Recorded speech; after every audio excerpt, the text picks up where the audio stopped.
Hello दोस्तों, मेरे channel पर आपका स्वागत है। आज फिर आपके लिए एक बहुत ही इम्पोर्टेंट इन्फॉर्मेशन लेकर आया हूँ दोस्तों। ये इन्फॉर्मेशन उन कैंडिडेट्स के लिए है जिनका अभी इंटरव्यू पेंडिंग है दोस्तों, जो कि डेली रिजल्ट्स आ रहे हैं। ये रिज़ल्ट है पीजीटी सोशियोलॉजी का। उनके बेस पर मैं आपको आपके साथ एक इन्फॉर्मेशन शेयर करना चाहता हूँ जो कि इंटरव्यू के मार्क्स से रिलेटेड है। और दोस्तों, इस वीडियो को सुनने के बाद आप सबके वो डाउट्स क्लियर हो जाएंगे जो भी अभी डाउट्स आपके पेंडिंग हैं या जिनके इंटरव्यू पेंडिंग हैं, उनको क्या स्ट्रेटजी अपनानी है और क्या उनके लिए कितना इम्पोर्टेंट रखता है ये इंटरव्यू।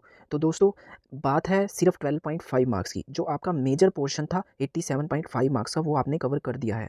अब दोस्तों, जो भी बॉर्डर लाइन वाले कैंडिडेट्स हैं उनके लिए थोड़ा क्रिटिकल सिचुएशन है। बाकी जिनको लगता है कि उनके मार्क्स या उनकी अटेम्प्टेशन 150 में से 80 प्लस की है या 85 प्लस की है, उनके लिए 99% श्योरिटी है कि वो अपने सिलेक्शन वाली साइड पर आ चुके हैं। जस्ट अगर वो मिनिमम मार्क्स भी बियर करते हैं जो आपके इंटरव्यू में है दोस्तों, जो एचपीएससी के मिनिमम मार्क्स का दायरा है वो 4 मार्क्स 12.5 में से है। और जो मैक्सिमम मार्क्स का जो क्राइटेरिया है, वो अभी तक हमने जितनी भी लिस्ट देखी है उसमें मैक्सिमम मार्क्स जो एचपीएससी द्वारा, जो पैनल द्वारा दिए गए हैं, वो 9.5 से लेकर 9.6 तक है। तो ज़्यादा वेरिएशन नहीं है, 5 मार्क्स का वेरिएशन है दोस्तों। ये 5 मार्क्स उनके लिए बहुत इंपॉर्टेंट है जो बॉर्डर लाइन पर लाई कर रहे हैं। तो दोस्तों, जो बॉर्डर लाइन पर देखिए, मिनिमम अगर आपकी 100 पोस्ट है तो कम से कम 20 कैंडिडेट आप मान के चलो कि बॉर्डर लाइन के आसपास होंगे। यानी जो 150 में से मिनिमम मार्क्स होंगे वो आपके 53, 54, 55 वाले 20 से 25 कैंडिडेट्स होंगे। और बहुत सारे ऐसे भी पेपर हैं जिनमें टोटल नंबर ऑफ कैंडिडेट्स, यानी कि पोस्ट अगर 100 हैं तो 200 कैंडिडेट्स भी सेलेक्ट नहीं हुए।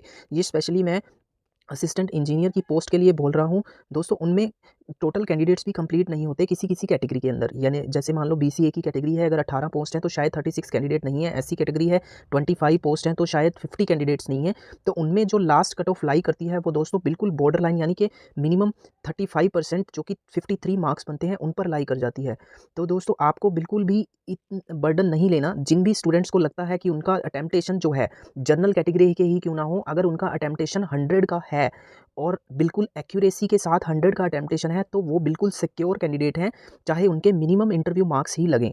और दोस्तों, जो भी टॉपर कैटेगरीज़ में हैं या जो अपने आप को समझते हैं कि हमें रैंक लेकर आना है, टॉप 1 टॉप 5 में रहना है, तो उनके लिए थोड़ा चैलेंजिंग है कि आपको इंटरव्यू में ज़्यादा हार्ड वर्क करना है ताकि आप इंटरव्यू में भी मैक्सिमम मार्क्स अचीव करो अगर आपका कहीं लैग रह गया है।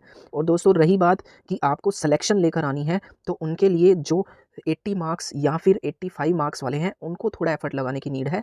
या जो बॉर्डर लाइन वाले कैंडिडेट्स कैटेगरी के हैं, उनमें से 50% कैंडिडेट्स तो, अगर 100 पोस्ट हैं और 20 कैंडिडेट्स हैं तो 50 तो ऑलरेडी सेलेक्टेड ही हैं, क्योंकि अगर इंटरव्यू में उन्होंने 7 मार्क्स भी ले लिए तो मेरा आपको सिर्फ यही मेजर मैसेज है कि इंटरव्यू के लिए ज़्यादा परेशान होने की ज़रूरत नहीं है। आप जस्ट रिलैक्स होकर जाइए। इंटरव्यू अपना, जैसे आप किसी प्रैक्टिकल का वाइवा देते हैं, बिल्कुल कॉन्फिडेंस के साथ अपना वाइवा देकर आइए, क्योंकि ये वाइवा वॉइस ही है आपका जो आपको अपने पैनल के सामने अपने आप को प्रेजेंट करना है। और दोस्तों, 99% जो आपका इंटरव्यू है वो सिर्फ टेक्निकल ग्राउंड से ही है। इसमें नॉन टेक्निकल ग्राउंड बिल्कुल भी नहीं पूछा जाता, ना इसमें आपको अपनी इंट्रो तैयार करने की ज़रूरत है। फर्स्ट क्वेश्चन आपको मिल सकता है कि हाँ जी, आपने कौन से ईयर में ग्रेजुएशन करी, या सीधा आपसे टेक्निकल आपका जो बैकग्राउंड है, या आप पीजीटी लेक्चरर के लिए जा रहे हो या असिस्टेंट इंजीनियर के लिए जा रहे हो, तो जैसे सिविल है किस डिपार्टमेंट को ज्वाइन करना है, इरिगेशन डिपार्टमेंट को ज्वाइन करें तो इरिगेशन से ही क्वेश्चन पूछा जा सकता है। और बाकी अगर आपसे फेवरेट सब्जेक्ट के बारे में पूछा गया तो ये आपके लिए लकी चांस है, आपका जो बेस्ट इंटरव्यू सब्जेक्ट है वो आप दे सकते हो। एचपीएससी ने जो शेड्यूल दिया था उसमें केवल 3 कैटेगरी के इंटरव्यू अभी बचे हैं, जो कि बायोलॉजी का है, पीजीटी बायोलॉजी और पीजीटी मैथमेटिक्स, और इसके अलावा असिस्टेंट इंजीनियर। मोस्ट इंपॉर्टेंट जो पोस्ट हैं, सबसे ज़्यादा नंबर ऑफ पोस्ट हैं वो असिस्टेंट इंजीनियर की हैं। तो असिस्टेंट इंजीनियर वाले कैंडिडेट्स के लिए एक और मैसेज है दोस्तों, आपका मोस्टली जितने भी मेंस क्लियर करके कैंडिडेट हैं, ये सारे लगभग एक ही कैटेगरी में लाई करते हैं, तो जो आपकी रेंज है वो आसपास ही है। तो आपको इंटरव्यू में थोड़ा सा एफर्ट एक्स्ट्रा लगाना है ताकि आप किसी भी कैंडिडेट्स के 1 या 2 मार्क्स या 0.5 मार्क्स का भी अगर आपका डिफरेंस आ जाता है तो शायद आपकी लास्ट स्टेज की सिलेक्शन हो ये, यानी आप शायद उस कैटेगरी में लास्ट कैंडिडेट हो जो आप सेलेक्ट हुए हो। तो all the best for all the candidates जिनके भी अभी इंटरव्यू शेड्यूल आ चुके हैं या जिनका इंटरव्यू शेड्यूल नहीं आया आना है। बाकी वीडियो ज़्यादा लंबी ना करते हुए मैं यही कहूँगा, all the best to all the candidates. Thanks for watching the clip. अगर वीडियो अच्छी लगे तो चैनल को सब्सक्राइब करें, वीडियो को लाइक करें और उन दोस्तों के साथ शेयर करें जो आगे प्रिपरेशन कर रहे हैं, या इस चैनल को उनके साथ शेयर करें जो डेली अपडेट्स हरियाणा से रिगार्डिंग या किसी अदर स्टेट के रिगार्डिंग और जॉब से रिगार्डिंग पाना चाहते हैं। Thank you.